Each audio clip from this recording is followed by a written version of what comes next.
कैसे एक युवक एक बंजारन लड़की के प्रेम में पड़ के सारी हदों को पार कर देता है और फिर उसके साथ कुछ ऐसा होता है जिसका अंदाजा भी लगा पाना मुश्किल था। बहुत समय पहले की बात है। एक गांव में एक नवजवान युवक रहता था। वह बहुत हृष्ट पुष्ट और सुंदर था। उसके माता पिता दोनों मर चुके थे, बस एक बड़ा भाई था। युवक के पास माता पिता की दी हुई थोड़ी सी जमीन थी, उसी पर वह अपने भाई के साथ खेती करता था। युवक और उसका बड़ा भाई दोनों बहुत मेहनत करते थे। वे खेती किसानी के साथ ही मेहनत मजदूरी भी करते थे, लेकिन इतना सब करने के बाद भी दोनों का गुजर बसर बहुत कठिनाई से होता था। एक बार युवक गाँव के जमींदार के खेतों में पानी दे रहा था। सुबह का समय था। जमींदार के खेत गाँव के बाहर थे और खेतों के पास एक बड़ा सा मैदान था, जहाँ मेलों और त्योहारों के समय गांव के लोग इसी मैदान में एकत्रित होते थे। कभी कभी इस मैदान में बंजारे भी आ जाते थे और अपने डेरे लगा लेते थे। बंजारे कुछ दिन गांव में रुकते और फिर आगे बढ़ जाते थे। जमींदार के खेतों में एक बड़ा सा कुआं था। युवक कुएं से पानी खींचता और पास की नाली में डाल देता। नाली खेतों के बीच से होकर गुजरती थी और पानी खेतों में पहुंच जाता था। युवक पूरे तन मन से काम कर रहा था। तभी अचानक उसे लगा कि कोई उसके पास खड़ा है। युवक ने पीछे मुड़कर देखा तो उसके सामने एक बंजारन हाथ में मटका ली खड़ी थी। युवक ने बंजारन को देखा तो देखता ही रह गया। बंजारन 15-16 वर्ष की थी और बहुत सुंदर थी। युवक ने आज तक कभी इतनी सुंदर लड़की नहीं देखी थी। बंजारन भी युवक को बड़ी देर से देख रही थी। उसने भी अपने जीवन में इतना हृष्ट पुष्ट और सुंदर युवक कभी नहीं देखा था। बंजारन युवक के पास पानी लेने आई थी, लेकिन वह उस पर इतनी मुग्ध हो गई कि पानी मांगना भूल गई थी और उसे एक तक देखे जा रही थी। युवक ने बंजारन को अपनी ओर प्यार भरी नजरों से एक तक घूरते हुए देखा तो घबरा गया। उसके हाथ से रस्सी छूट गई और बाल्टी सहित कुएं में जा गिरी। बंजारन ने युवक की यह स्थिति देखी तो खिलखिलाकर हंस पड़ी। उसने युवक से कोई बात नहीं की, दौड़ती हुई अपने डेरे में आ गई। उसने डेरे से एक पतली रस्सी और कांटा उठाया और युवक के पास वापस आ गई। युवक अब अपने पर पूरी तरह नियंत्रण कर चुका था। वह मुस्कुरा रहा था और बंजारन को बड़े प्यार से देख रहा था। बंजारन ने कांटा कुएं के भीतर डाला और कुछ ही क्षणों में रस्सी और बाल्टी बाहर निकाल दी। युवक बंजारन की आंखों की भाषा समझ चुका था। उसने बंजारन का घड़ा भरा और बिना कोई बात किए रस्सी बाल्टी लेकर अपने घर आ गया। युवक को रात भर नींद नहीं आई। वह सारी रात आंखें बंद किए बंजारन के बारे में सोचता रहा। बंजारन बहुत सुंदर थी। अगले दिन प्रातःकाल युवक पुनः जमींदार के खेतों में पानी देने के लिए कुएं पर आ पहुंचा। उसकी आंखें अलसाई हुई थीं और आज उसमें पहले जैसी ताजगी नहीं थी। युवक ने कुएं पर पहुंचकर अभी तक एक ही बाल्टी पानी भरा था कि बंजारन पुनः आ गई। ऐसा लगता था कि वह अपने डेरे के पास खड़ी उसी की राह देख रही थी। दोनों ने एक दूसरे को देखा और आंखों ही आंखों में बहुत सी बातें हो गईं। धीरे धीरे उन दोनों की मुलाकातें बढ़ने लगी और यह मुलाकातें कब प्रेम में तब्दील हो गई उन्हें पता ही नहीं चला। युवक के मन की बात जानने के बाद बंजारन उसे अपने डेरे में ले आई और उसे अपने बापू से मिलाया। बंजारन का बापू बहुत लालची आदमी था। उसे जब यह मालूम हुआ कि युवक एक गरीब किसान है तो उसने उसके साथ बंजारन का विवाह करने से साफ मना कर दिया। लेकिन बंजारन की मां के बहुत समझाने पर वह इस शर्त पर अपनी बेटी का विवाह करने के लिए तैयार हुआ कि ग्रामीण युवक उसे 500 चांदी के सिक्के लाकर देगा। बंजारन के बापू ने युवक से साफ साफ कह दिया कि 5 माह बाद नवदुर्गा की अष्टमी के दिन नगर के मंदिर में वह बकरे की बलि चढ़ाएगा। इस दिन तक यदि उसे चांदी के सिक्के मिल जाएंगे तो वह मंदिर में ही अपनी बेटी का विवाह कर देगा और यदि युवक चांदी के सिक्के नहीं ला सका तो वह अपनी बेटी किसी और को सौंप देगा। युवक ने बंजारन के बापू की शर्त मान ली। वह शरीर से हृष्ट पुष्ट और मजबूत होने के साथ ही बड़ा साहसी भी था। उसे विश्वास था कि वह किसी तरह मेहनत मजदूरी करके चांदी के 500 सिक्के इकट्ठे कर लेगा। बंजारे 3 दिन गाँव में रुक कर चले गए। उनके साथ बंजारन भी चली गई। ग्रामीण युवक अपनी बंजारन को जाते हुए देखता रहा। बंजारन भी उसे बार बार मुड़ मुड़ कर देख रही थी। बंजारन के जाने के बाद युवक अपने घर आ गया। उसे 5 महीने में 500 चांदी के सिक्के कमाने थे। युवक ने बहुत सोच विचार किया कि इतना धन उसे कौन देगा और बहुत दिन के सोच विचार करने के बाद उसे ध्यान आया कि इतना धन उसे केवल जमींदार ही दे सकता था।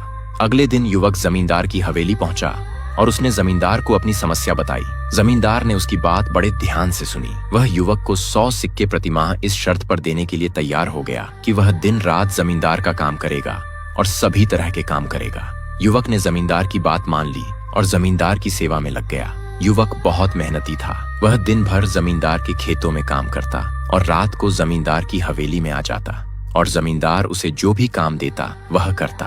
दिन रात मेहनत करने के बाद युवक बीमार भी पड़ा, किंतु उसने बीमारी में भी जमींदार के सभी कार्य किए। धीरे धीरे 1 महीना हो गया। युवक अपने चांदी के 100 सिक्के लेने जमींदार के पास पहुंचा, लेकिन जमींदार ने चांदी के सिक्के देने से इनकार कर दिया। उसने युवक से साफ कह दिया कि उसकी इस तरह की कोई बात उसके साथ नहीं हुई थी। युवक को क्रोध आ गया। उसने जमींदार को बहुत बुरा भला कहा और उसे उठाकर पत्थर की एक चट्टान पर पटक दिया। इससे जमींदार का सिर फट गया और वह मर गया। इसी समय जमींदार के घर वाले और उसके नौकर चाकर आ गए, लेकिन इसके पहले कि वह युवक को पकड़ पाते वह वहां से भाग निकला। जमींदार के नौकरों ने उसका पीछा किया, किंतु वे युवक को पकड़ नहीं सके और खाली हाथ वापस आ गए। युवक भागता रहा और भागते भागते वह दूसरे राज्य आ पहुंचा। यह एक नया स्थान था। युवक को लगा कि वह यहाँ सरलता से चांदी के 500 सिक्के कमा लेगा और अपनी बंजारन को ले आएगा और यहीं बस जाएगा। उसके लिए अब गांव वापस लौटना खतरे से खाली नहीं था। युवक को काम की खोज करते करते 3 दिन हो गए, लेकिन उसे कहीं कोई काम नहीं मिला। इस बीच उसने कुछ भी खाया पिया नहीं था और भूख से उसकी हालत खराब हो रही थी। चौथे दिन प्रातः युवक एक बगीचे में बैठा हुआ कुछ सोच रहा था। तभी उसी समय उसके पास एक सुंदर युवती आकर खड़ी हो गई और उसे देखकर मुस्कुराने लगी। युवक को लगा कि वह स्त्री उसकी कुछ सहायता करना चाहती है। उसने उसे अपने पास बैठाया और सारी बातें बता दी। सुंदर स्त्री ने युवक की बातें बड़े ध्यान से सुनी। उसने उसे सभी प्रकार से सहायता करने का विश्वास दिलाया और अपने महल में ले आई। सुंदर स्त्री का महल बड़ा आलीशान था। सुंदर स्त्री ने युवक को भोजन कराया और आराम करने के लिए एक शानदार बिस्तर दिया। युवक भी बहुत थका था, अतः भोजन करने के बाद उसे नींद आ गई। युवक कब तक सोता रहा इसका उसे पता ही नहीं चला, लेकिन जब उसकी आंख खुली तो आधी रात हो चुकी थी। चंद्रमा का हल्का प्रकाश एक खिड़की से कमरे के भीतर आ रहा था। युवक उठकर खड़ा हो गया। उसने इधर उधर देखा। सुंदर स्त्री का कहीं पता नहीं था। युवक को बड़ा आश्चर्य हुआ। अचानक युवक के कानों से सुंदर स्त्री के गाने की आवाज टकराई। इस आवाज में गजब का आकर्षण था। युवक को ऐसा लगा कि मस्ती भरा गीत गाकर वह उसे बुला रही है। युवक अपने पर नियंत्रण नहीं रख सका और आवाज की ओर बढ़ा। कुछ कदम चलने के बाद युवक ने देखा कि भरपूर श्रृंगार की ये सुंदर स्त्री आईने के सामने खड़ी अपना रूप निहार रही है। सुंदर स्त्री ने आईने में युवक को देख लिया। वह उसकी ओर मुस्कुराते हुए बढ़ी और उससे लिपट गई तथा उसे अपने पलंग पर ले आई। युवक की समझ में कुछ नहीं आ रहा था, फिर भी वह यह तो समझ ही गया था कि सुंदर युवती उससे क्या चाहती है। इसी समय सुंदर युवती ने उससे कहा कि यदि वह उसका साथ दे तो वह उसे अगले दिन ही चांदी के 500 सिक्के देगी। युवक के हृदय में बंजारन बसी थी। वह किसी स्त्री के साथ सोना नहीं चाहता था, लेकिन अपनी बंजारन को पाने के लिए उसने सुंदर युवती की बात मान ली और वह उसके साथ सो गया। लेकिन अगले दिन फिर यही हुआ।